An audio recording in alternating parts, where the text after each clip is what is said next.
So here's an example of a modern pincushion. It is the typical tomato that I'm sure many people have seen. But how did pincushions come into existence? First, a little bit of history. We know that pincushions have existed in some shape or form since the Middle Ages. They may have also been referred to as pin pillows, pimplows, pin poppets. There are a variety of names for this item. The main object of it is to store pins and needles. Historically, pincushions were filled with either cotton, wool, horsehair, or sawdust. And depending on how you had the pincushion, if you were wearing it versus if it was something that sat on the table, if you were, for example, wearing it, the average dimension was approximately 2 inches in width. Pincushions in history were usually made from linen, satin, silk, or every once in a while canvas. Just looking at museum examples, both silk and satin seem to be the preferred fabric, at least as far as pincushions that still exist. Satin and silk were the preferred fabric for the pincushions. And also historically, many pincushions were embroidered. And a fun little tidbit, the tomato that you saw on the first page, right here, the tomato really gained popularity during the Victorian era. Here are some examples of pincushions in history. On the left-hand side is a painting from the 18th century, and as you can see, she is wearing her pincushion. So you have the pincushion, just a small little rectangle that's attached to, say, a long cord, and then that would be attached to her belt. On the right-hand side on the far right side is a painting, and then the picture next to it I have zoomed in. This painting is from 1783, and in the zoomed in picture you can see where she is wearing a pincushion as well as also wearing scissors. Here are some other examples of pincushions in history. On the left side is a painting from 1764, and this particular pincushion is a decorative item sitting on the table. On the right side, well, the middle picture is the full painting, and then on the far right side is the zoomed in left bottom corner of that painting. This painting is from 1740, and in that painting you can see there is a box sitting next to the dog, and on top of the box is the pincushion for the pins to stick out of. So why were pincushions so important? Because before the Industrial Revolution, pins were expensive because it took time to make them, and they were so easy to lose. Just think of how small a typical pin is.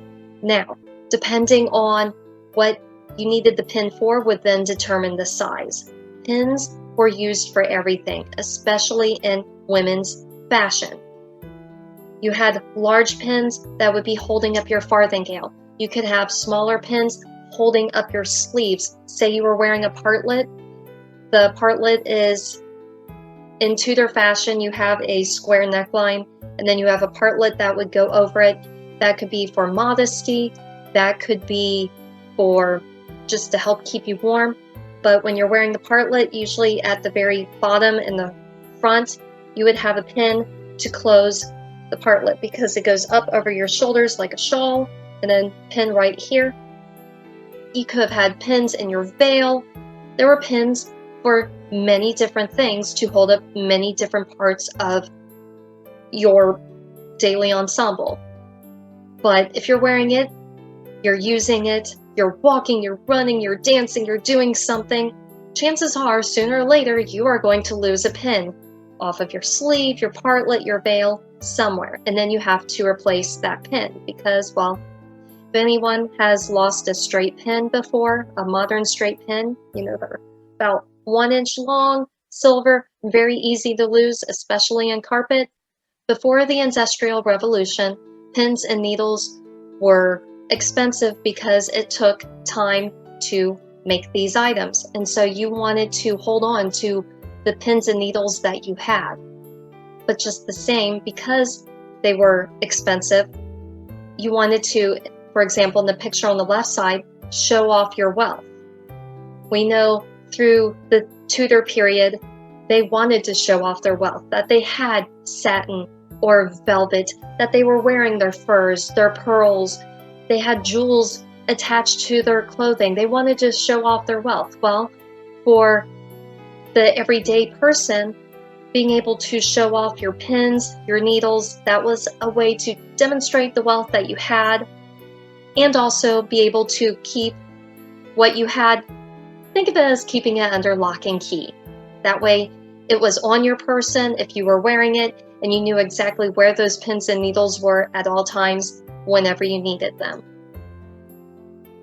Prior to the 16th century, I haven't found any physical examples in museums of a pincushion prior to the 16th century. I have only found written documentation of pincushions.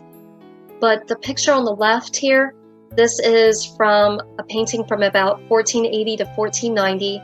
And so on the far left is the full picture, and just next to that, I have zoomed in near her hands. You can see there's a thimble, there are some pins, a needle, what looks like maybe a necklace, and then next to that, it looks like, I would describe it as almost like a rolled up piece of paper with a little bit of gold around the center. I could be wrong, but I think this might be something to hold the pins and needles in. On the right-hand side are two pictures from the Mary Rose Museum, and these are of bobbins that were found in that wreckage. The warship was wrecked in 1545. It was recovered in 1982. These bobbins have a stopper on the side, so if you pull out that stopper, you have a little center cylinder part that you can put your pins and needles in, and then put the stopper in to hold your pins and needles in place so you don't lose them.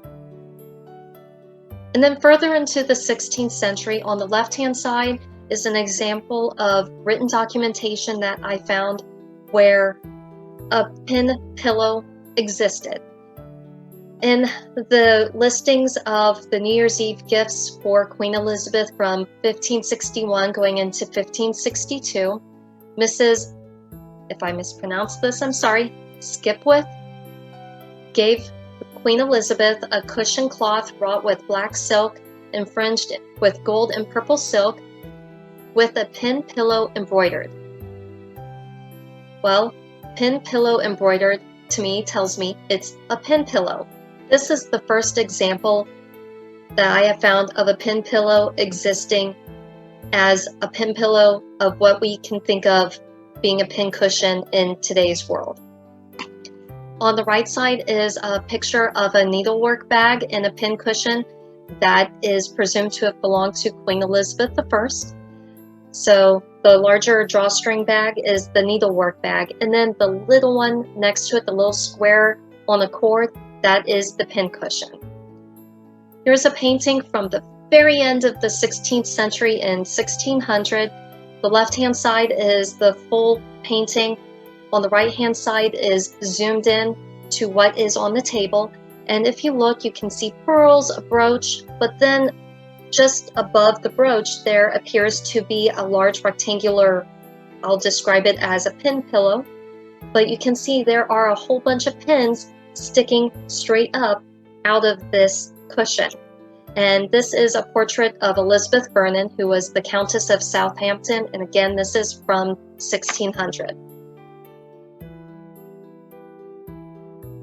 This is where we go into the 17th century, and then you can find pin pillows, pin cushions, much easier throughout different museums. For example, on the left is a pin pillow from somewhere between 1650 and 1699. It is English. It's at the V&A Museum in London.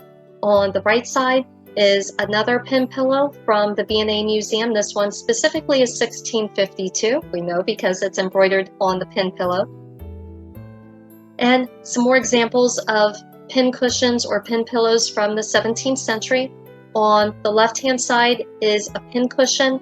I have the one picture shows all of the items that go together, the gloves with the Psalter and the pincushion, and then I have a little red circle around the pincushion, and I've enhanced it on the far left side and rotated it so you can see with this one, instead of having it be a little square or a diamond shape, this one actually reminds me of an hourglass, but it's still attached to a cord that a lady would have worn.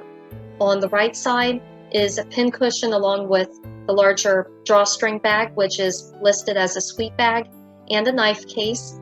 This picture is from the Manchester Art Gallery, and it dates to about 1620 to 1650. As you can see, both of these items, you have the fabric, but then there is embroidery on top of the fabric. And again, both are also held by cords that a lady would have worn.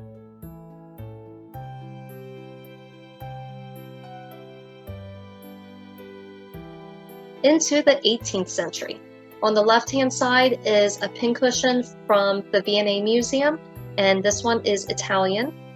This one I find interesting just because you can see it's pincushion, and then on the four corners appear to be little tassels.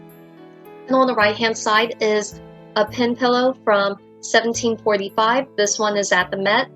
The main thing to notice, the difference here, is the one on the left does not have a cord or anything attached to it, and the one on the right does. So the one on the right may have been something that a lady would have worn, whereas the one on the left would be something that you would have set on your table. And into the 19th century. On the left-hand side is a simple pincushion from the V&A Museum. It is English, and it was made in 1835. On the right-hand side is a pincushion. It is at the Met, and it was made about 1820. And this one is interesting because it's Huron. By the 19th century, women were either putting their pincushion on the table or maybe on the hearth above the fireplace, but they did not seem to be wearing pincushions nearly as much as they were in the 17th century.